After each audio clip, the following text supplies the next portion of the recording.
Good morning everyone. I hope आप सभी student अच्छे होंगे।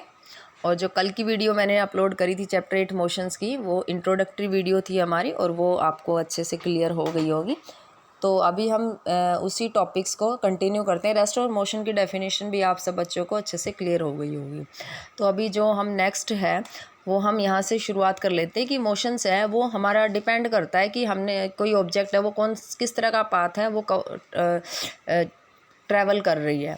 ठीक है, जैसे कोई एथलीट अगर सर्कुलर पाथ में ट्रैवल कर रहा है या सर्कुलर पाथ में दौड़ रहा है तो उसका जो मोशन है सर्कुलेटरी मोशन कहलाएगा। अगर कोई गाड़ी है सीधे रोड पे जा रही है तो उसका जो मोशन है वो लीनियर मोशन कहलाएगा। ठीक है, अगर जैसे स्विंग होता है या क्रेडल होता है तो वो ओसिलेशन करता है तो उसका जो मोशंस है वो ओसिलेटरी मोशंस कहलाएगा। ठीक है, उसके बाद हम स्केलर क्वांटिटी की बात करते हैं। तो स्केलर क्वांटिटी वो फिजिकल क्वांटिटी होती है कि जिसके अंदर हम लोग सिर्फ मैग्नीट्यूड देखते हैं कि कोई ऑब्जेक्ट ने कितनी डिस्टेंस ट्रैवल करी है, उसमें हम डायरेक्शन की बात नहीं करेंगे। उसमें हम ये नहीं देखेंगे कि किस डायरेक्शन में वो ऑब्जेक्ट गई है, ईस्ट में गई है, वेस्ट में गई है, नॉर्थ में या साउथ में। ठीक है, नहीं, हम डायरेक्शन की बात नहीं करेंगे, सिर्फ हम मैग्नीट्यूड की डायरेक्शन करेंगे, कोई ऑब्जेक्ट ने कितनी डिस्टेंस ट्रैवल करी है, तो वो स्केलर क्वान्टिटी कहलाएगी। ठीक है, जिसमें हम सिर्फ मैग्नीट्यूड की बात करते हैं। तो यहाँ पे जो डिस्टेंस है वो हमारी स्केलर क्वांटिटी होता है। और इसके अलावा अगर हम दोनों चीज़ों की बात करते हैं तो वो वेक्टर क्वांटिटी कहलाते हैं। दोनों चीज़ों का मतलब मैग्नीट्यूड और डायरेक्शंस।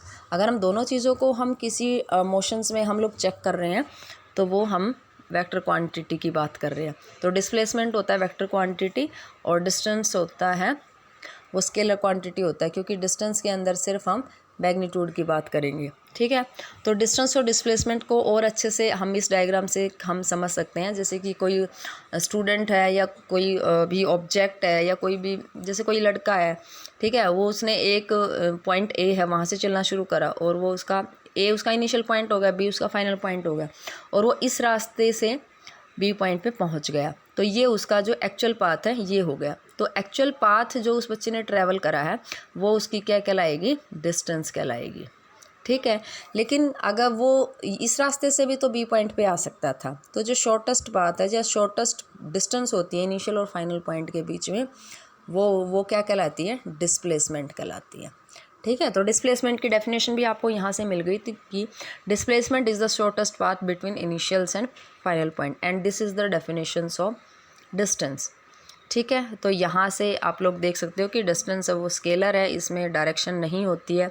ठीक है, इसका एक अच्छा सा एग्जांपल यहाँ पे दिया हुआ है कि रमेश अगर 65 किलोमीटर ट्रैवल कर रहा है अपने व्हीकल से, तो उसके व्हीकल में जो ओडोमीटर है वो क्या रीडिंग दिखाएगा कि 65 किलोमीटर उसके ओडोमीटर में जो डिस्टेंस है वो शो हो जाएगी। लेकिन डिस्प्लेसमेंट क्या होती है, वेक्टर क्वांटिटी होती है। वहाँ पे ओडोमीटर सिर्फ क्या दिखाएगा, डिस्टेंस बताता है और डायरेक्शन नहीं दिखाता ओडोमीटर। अगर हम उसकी थोड़ा सा और हम उसके ट्रैवल के बारे में जानकारी लें कि किस डायरेक्शन में उसने 65 किलोमीटर ट्रैवल करा, तो वो अगर उसने साउथ वेस्ट में डायरेक्शन में ट्रैवल करा है, यहाँ पे हम देखो डायरेक्शन की बात कर रहे हैं।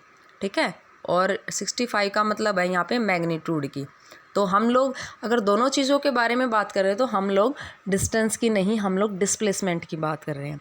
ठीक है, तो डिस्प्लेसमेंट के बारे में हम लोग अभी और चीज़ें भी देखेंगे और प्रॉपर्टीज़ भी देख लेते हैं हम लोग डिस्प्लेसमेंट की। जैसे डिस्प्लेसमेंट है, डिस्प्लेसमेंट क्या हो, डिस्प्लेसमेंट जीरो भी हो जाएगा। क्यों हो जाएगा, जैसे ये है यहाँ पे है जो डिस्प्लेसमेंट कैन बी जीरो, अगर उसके इनिशियल और फाइनल पॉइंट्स है वो सेम हो जाएंगे तो डिस्प्लेसमेंट है वो जीरो हो जाएगा। मान लो एक एथलीट है, उसने एक राउंड लगाया पूरा एक, ठीक है, तो उसका डिस्प्लेसमेंट कितना हो जाएगा, जीरो, क्योंकि इनिशियल पॉइंट भी ए था और फाइनल पॉइंट भी ए हो गया। ठीक है, तो इस केस में डिस्प्लेसमेंट हो जाएगा जीरो, लेकिन डिस्टेंस जीरो नहीं होगी, डिस्टेंस हो जाएगी 2πr। ठीक है, 2πr जो सरकमफ्रेंस है सर्कल की, इतनी उसने एथलीट ने डिस्टेंस ट्रैवल करी है, लेकिन डिस्प्लेसमेंट क्या हो जाएगा, जीरो। लेकिन अगर आधे पाथ की हम बात करेंगे तो आधे पाथ में कितना डिस्टेंस कितनी हो जाएगी, 2πr तो पूरी थी, तो आधी कितनी हो जाएगी डिस्टेंस, πr। और डिस्प्लेसमेंट कितनी हो जाएगी, डिस्प्लेसमेंट भी यही हो जाएगी, नहीं, डिस्प्लेसमेंट में इनिशियल पॉइंट ये है आधे सर्कल में और फाइनल पॉइंट ये है, तो आर ये तो डिस्प्लेसमेंट कितनी हो जाएगी, 2r। ठीक है, तो हाफ सर्कल में डिस्टेंस हो जाएगी πr और डिस्प्लेसमेंट हो जाएगी 2r, यानी जो डायामीटर है सर्कल का वो उसका डिस्प्लेसमेंट हो जाएगा। ठीक है, अब यहाँ पे एक चीज़ मैं पहले ही बता देती हूँ, डिस्टेंस और डिस्प्लेसमेंट की SI यूनिट होती है वो क्या होती है, मीटर। ठीक है, दोनों की SI यूनिट सेम होती है भाई।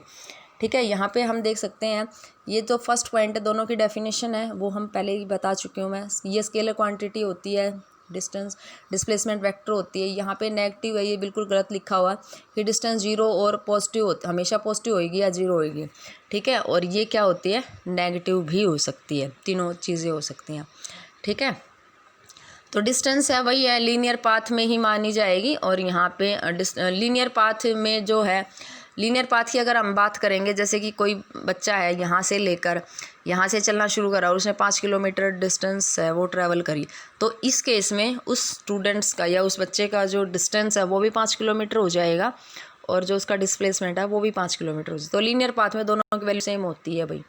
ठीक है, और डिस्प्लेसमेंट तो डिस्टेंस के इक्वल हो भी सकती है, कम भी हो, जैसे कि अब यहाँ पे देखो, यहाँ पे अगर हम लीनियर पाथ की बात करेंगे तो दोनों यहाँ पे लीनियर पाथ में डिस्टेंस और डिस्प्लेसमेंट कितना हो गया है, तो किसी ऑब्जेक्ट का 5 किलोमीटर हो गया। ठीक है, तो इक्वल भी हो सकती, कम भी हो सकती, ज़्यादा भी हो सकती है।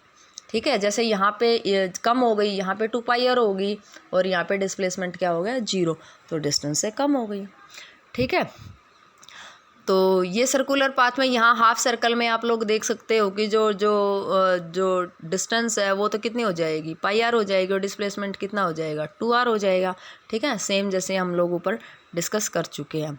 तो एग्जांपल 2 भी देख लेते हैं, इससे आप लोगों को जो डिस्प्लेसमेंट है और डिस्टेंस है दोनों की जो डेफिनेशन है वो और क्लियर हो जाएगी। ठीक है, एग्जाम्पल 2 से, एग्जाम्पल 2 है, इसमें क्या बोला है कि कोई ऑब्जेक्ट है उसने 0 से चलना शुरू करा है। ठीक है ना, 0 का मतलब 0 नहीं बोलेंगे इसको, एक्चुअल में हम लोग अगर हम कार्टेशियन सिस्टम की बात करते हैं तो XY कोऑर्डिनेट की बात करेंगे, तो ये O क्या हो जाएगा, ओरिजिन। तो कोई ऑब्जेक्ट है, पहले मैं आपको डायरेक्शन बता देती हूँ। ठीक है, जहाँ पे X और Y दोनों कोऑर्डिनेट वहाँ पे इंटरसेक्ट करते हैं तो वो ओरिजिन कहलाएगा। डायरेक्शन है, ये ईस्ट है, ये वेस्ट है, ऊपर होता है नॉर्थ। ठीक है, और ये क्या हो गया, साउथ। ठीक है, तो कोई ऑब्जेक्ट है, कोई बॉडी है, वो 4 किलोमीटर तो वो नॉर्थ में ऊपर की तरफ चली गई, ये देखो। ठीक है, 4 किलोमीटर इधर ईस्ट में आ गई। ठीक है, तो उसका जो डिस्टेंस है वो कितना हो गया, 8 किलोमीटर। लेकिन अगर हम डिस्प्लेसमेंट की बात करें तो डिस्प्लेसमेंट की डेफिनेशन याद करो। ठीक है, shortest distance between initial point and final point. O initial तो बी फाइनल है, तो जो ये हाइपोटेनस हो जाएगा ओ बी, ये हो जाएगा डिस्प्लेसमेंट। ठीक है, तो हाइपोटेनस का फॉर्मूला लगा देते हैं, base square plus perpendicular square का अंडर रूट। ठीक है, तो ये हो गया डिस्प्लेसमेंट। तो यहाँ देखो डिस्टेंस कितनी आई, 8 किलोमीटर, डिस्प्लेसमेंट कितना आया, 5 किलोमीटर। तो कई बार क्या होता है, डिस्टेंस है डिस्प्लेसमेंट सेम हो जाएंगे अगर हम लीनियर पाथ की बात करें, और कई बार डिस्टेंस है वो डिस्प्लेसमेंट से ज़्यादा हो जाएगी। ठीक है, तो दोनों में कई बार सेम भी हो सकते हैं, वो डिपेंड करता है कि हमने पाथ कौन सा चूज़ करा है और कैसे डिस्टेंस करवाया, कैसे कवर करवाया है उस पाथ को किसी ऑब्जेक्ट्स के थ्रू।